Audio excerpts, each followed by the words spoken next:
3,200 square meter. Ayan.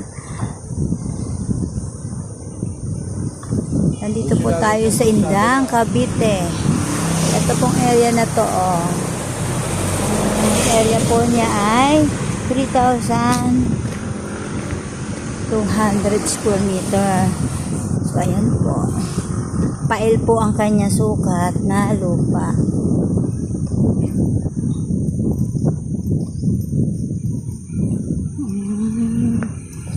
Ayan po siya.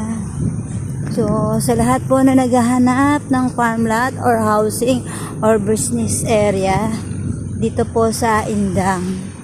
Ayan po, patag po ang kanyang lupa. Ayan po yung kanya hanggang likod po. Ayan po ang sukat na lupa. May puno ng niyog. May bakod na po. Ayan.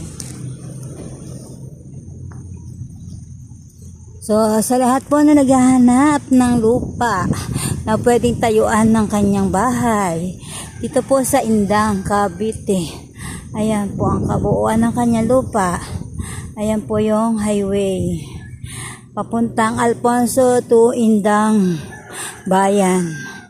So, napakalapit lang po, 15 minutes po sa bayan ng Alfonso at 15 minutes po sa bayan ng Indang. Halos nasa gitna po siya.